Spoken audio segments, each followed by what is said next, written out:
Hi everybody, I am meteorologist Caitlin Roth. Hi, happy Friday. Welcome to our weather live stream here on this Friday before another busy weekend in January. So last Friday we were getting ready for our first winter storm of the season. Of course, that did not deliver with much winter weather in the metro. I think I saw snowflakes for about 15 minutes before it became an all-day rain event. So that was last Saturday, but it did deliver snow to far northwestern parts of our area, the mountains, several inches. That was good. But since last Saturday, when it mainly rained in the metro, we had that other huge rainstorm on Tuesday, flooding issues into Wednesday. And now here we are on Friday, getting ready for our third rainstorm of the week. So obviously that's a lot of water. We had an incredibly wet December, and January is continuing that trend. So we don't need another inch of rain, which we're going to get tonight, and that will just keep the flooding threat alive. So we're going to get into that while also talking about, by the time we wrap up this holiday weekend, yes, it's a 3-day weekend for so many of you, a chance of snow and some serious cold coming in. So the pattern is going to flip next week, meaning we're not going to be talking about rain all the time. It's about to get seriously cold, and with that, we're finally starting to see some actually viable chances for snow in DC. And it's been a while. We've talked so much about our lack of snowfall and how it's been now over 2 years since we've seen an inch of snow, or just about 2 years exactly since we've seen an inch of snow in DC. So let's get into it and start off with our incoming storm system. There it is on satellite radar. Took the satellite off so you can better see where the snow is in white. Omaha to Chicago, up towards Green Bay and spreading into Detroit. And then you've got rain, heavy rain across the Ohio Valley, down through the southeast. And gosh, the places that are getting snow already got snow earlier this week. So this storm system is taking the same track as our Tuesday, Wednesday storm, deepening low pressure, causing blizzard conditions for parts of the Midwest. And then out ahead of it on the warm side of the storm where we live, it's going to be heavy rain and more wind. So those clouds have kind of been increasing steadily this morning. Sunshine was very limited, and today's fine. We're not going to get any of those showers in until after sunset, but we know it's coming, and we know there is going to be heavy rain for your Friday night. So there's the flood watch out for DC, Baltimore, Philly, up and down the I-95 corridor. You know, we're not expecting to have as much rain as Tuesday. We got 2 to 2.5 inches in the metro. But once you have so much rain, the flooding threshold becomes lower. So we've barely recovered in our flood-prone areas from Tuesday, Wednesday, and now we're getting additional rainfall. So it's easy to see that high water again into tomorrow. There's your wind headlines. So it's a wind advisory for DC, gusts to 50 are possible, and out across the mountains, it's a high wind warning, gusts to 60 are possible. So this again leads to concerns with toppling trees and power lines. We had some issues earlier this week, but the ground is that much more saturated. The winds will be gusty, so it's going to be kind of wet and wild out there tonight. Best to spend your Friday night indoors, I'm just saying. Gusts aren't too bad right now. You see they're about 15 to 20. Temperatures are certainly on the milder side as we're getting that warm push out ahead of the storm, upper 40s to around 50 right now. Futurecast shows those first showers spreading in from west to east about 5 to 6 p.m. So everyone's pretty much home from school and work by the time the first raindrops start to fall in the metro. This is at 6 o'clock, and then kind of fills in through tonight. You've got some steadier to heavier bands by 8 p.m. And then, you know, it really will be coming down heavily later tonight from about 8 p.m. to midnight. So that's the heavy rain over us right there at 10 o'clock. That's what's going to help deliver the flooding threat. And it continues through about midnight, especially off to our east, the later we get into the evening. Now that back edge moves through overnight, so by the time we wake up Saturday, the rain is long gone. Flooding has a tendency to linger, so if you're in a neighborhood that's more flood prone, you're probably going to have some ponding or high water by early tomorrow morning, especially if you really saw it earlier in the week. If you didn't, you're probably going to be fine.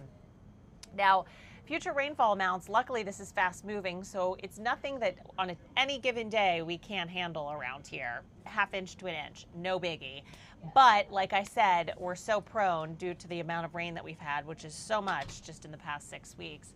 We could still have some issues. So that's the flooding. The wind will continue into tomorrow. So if you've got a tree that was kind of wobbling earlier this week but managed to stay upright, watch that tree closely into this weekend because the winds will be very gusty on top of those saturated soils, and they'll stay that way through Saturday even as we dry out. We are going to be tracking serious cold coming, and it arrives in waves. So the first wave is getting here on Sunday, meaning highs around 50 today, highs around 50 tomorrow, but by Sunday, we're probably not climbing out of the low 40s in DC. Far north and west, you're not climbing out of the 30s. So that's going to feel pretty brisk, and it's a little bit below normal for this time of year. But that's really nothing compared to what's coming. So the weekend is very January-esque. It's chilly, it's brisk, and sunshine is with us, so that's nice. We're not dealing with any more rain or winter weather through Sunday. But of course, it's a 3-day weekend for so many of you. And if you're traveling, especially on Monday, you want to pay attention to our next chance for snow. Now, we've been talking about this all week.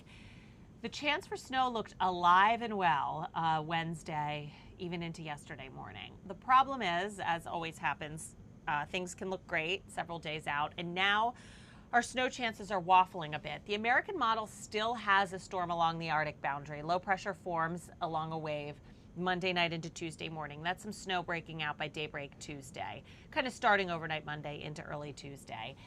It breaks apart a bit and then finishes strong as low pressure off the coast, probably delivering us a nice inch there overnight Tuesday into Wednesday, a couple of inches. And so this would be certainly our most significant snowfall that we've had in 2 years, but it's not huge. I mean, the American model, if you go off this, gives us just under 3 inches here in DC, but that's like a healthy little snowfall, and it would stick. It's going to be cold enough to stick. So that would be impactful for Tuesday into Wednesday morning. The problem is we've seen runs with much higher snowfall amounts, and then the European, if you watch closely, absolutely kills it. It suppresses the whole storm to the south and east. The cold air kind of blasts in too fast. That low pressure can't form over us. It just gets swept out to sea, and it's a non-event. This would mean literally nothing happens from Tuesday into Wednesday, and there's no impacts, and there's no winter weather, and there's no snow. A lot of zeros there. So for snow lovers, this is not a trend. You are panicked about what the European model has done over the past 24 hours. So the American's holding strong, so is the Canadian, but the European is saying no storm. So at this point, as we take a look at that 7-day forecast, we're still just saying a chance of snow on Tuesday. A lot of these times, you know, sometimes like with our 2 rainstorms this week, we saw it a week out, nothing wavered, but you know, especially when you got a lot of things at play, the cold air coming in, it's tough, and you don't really see these things for what they are until you're like 36 to maybe 48 hours out. So we need another day. At this point, I would say it's cold on Monday, look at your high at 35. Cold on Tuesday, look at your high at 32. It's just a chance of snow. It's not like we're gonna end up suddenly having rain. It's just, so it's not what type, it's is it going to happen or not. So many times our storms are what type, what types. This is just yes or no. So I think we'll at least see some. I don't know that it's going to be a lot, but we have to wait and see. Then look how cold it gets. So we get that next shot. That's our first Arctic boundary, Monday into Tuesday. Well, first we get that shot of cold air Sunday, then Monday to Tuesday.